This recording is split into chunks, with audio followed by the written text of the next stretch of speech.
Stephen Miller points out, he says, you know, Jake, you keep getting things wrong here, and you keep trying to push a narrative, and it's a little weird, buddy.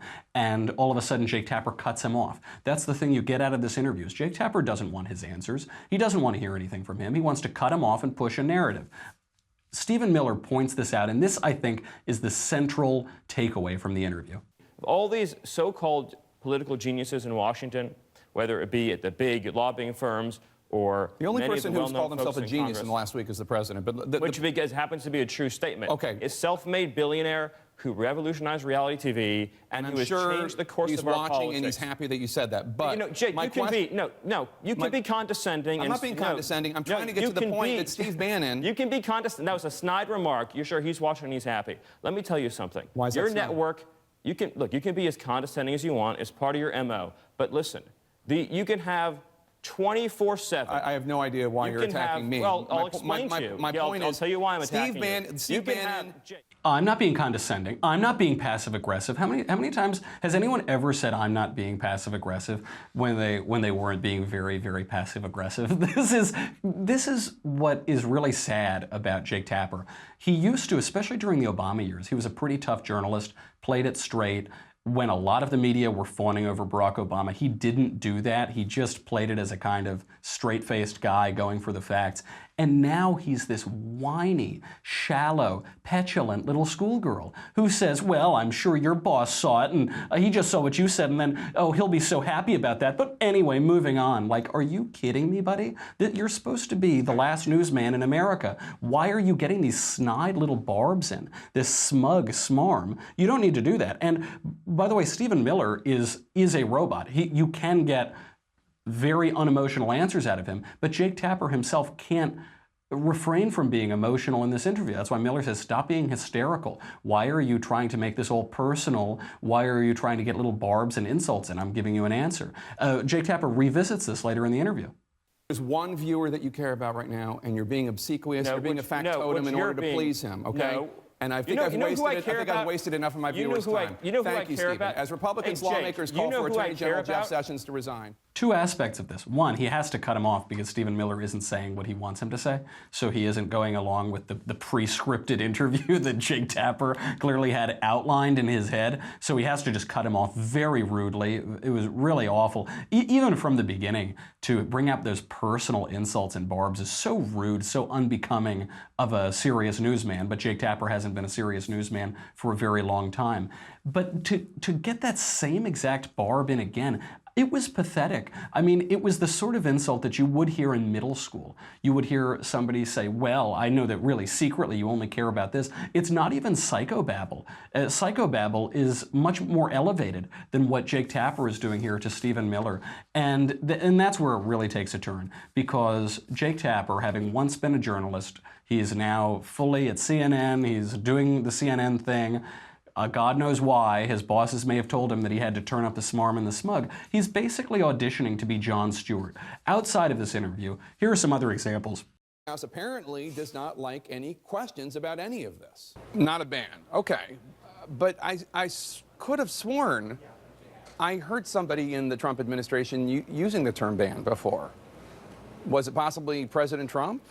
Okay, but to be fair, that was Sean Spicer on Sunday. Surely he has not used the term ban since then, such as, I don't know, last night when he spoke at George Washington University. It's all sarcasm. It's dripping in sarcasm, and he's so regularly missing his role. If the role that he once served is being a journalist and a straight journalist, everything now is so elitist and so condescending. Stephen Miller, I wonder if he had that even loaded up and ready to go to accuse him of being condescending. The Trump administration is very good at branding people, finding an essential flaw in their character and pulling it to the forefront and showing that to people. That is Jake Tapper's. Donald Trump, I think, has made the guy go completely mad, and he can't help. He wears his hatred and fury and madness at Donald Trump on his sleeve. It's affected a lot of his coverage. Regularly, he just misses the point entirely of news stories. Akbar, God is great, sometimes said under the most beautiful of circumstances, and too often we hear of it being said in moments like this. That's the story, right, Jake? The story is that Allahu Akbar, the chant of jihadis when they are about to blow things up, that's off. Sometimes it's said in beautiful circumstances. That's the story. Of course not. It's posturing and it's preening. And other times, though, he'll just outright lie. It's not normal for a president to make fun of disabled people, right? That's not normal. Yeah. Right?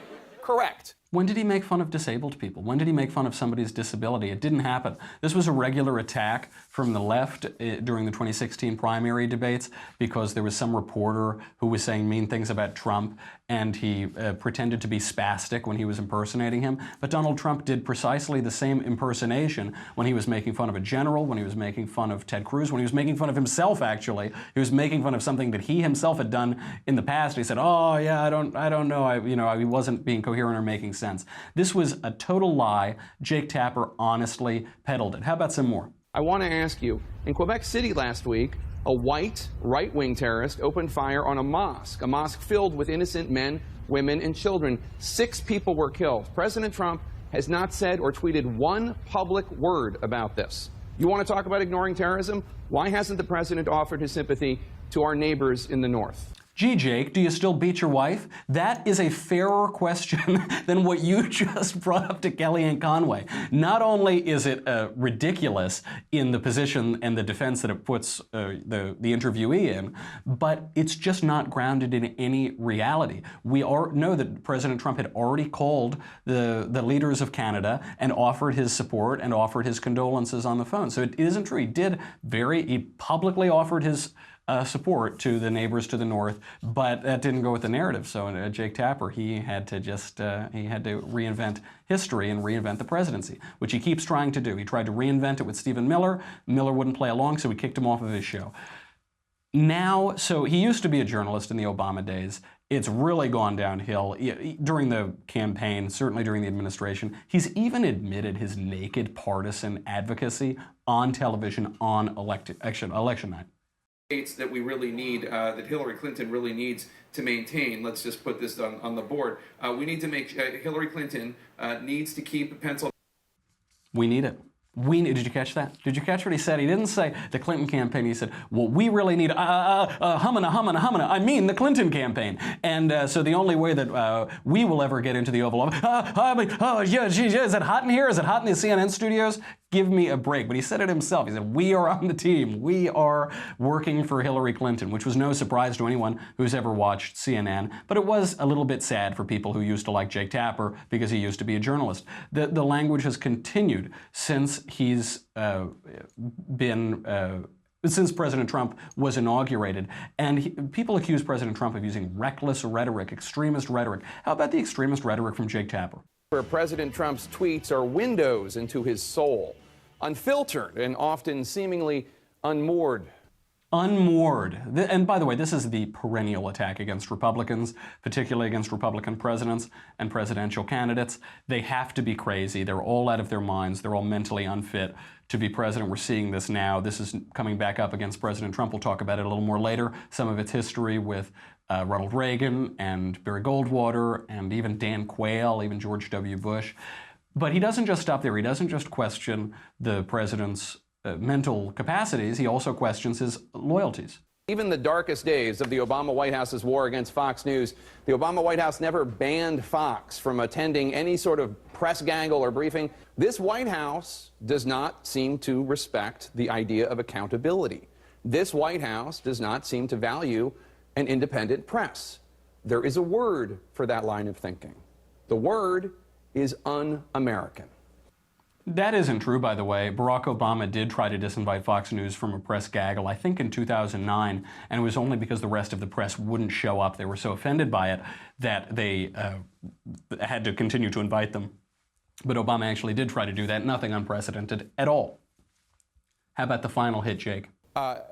If you are a soldier in harm's way right now, if you are a hungry child in Appalachia or the inner city, if you are an unemployed worker in a hollow shell of a steel town, that's not a president who seemed rather focused on your particular needs and wants. That's a president focused on his bad press.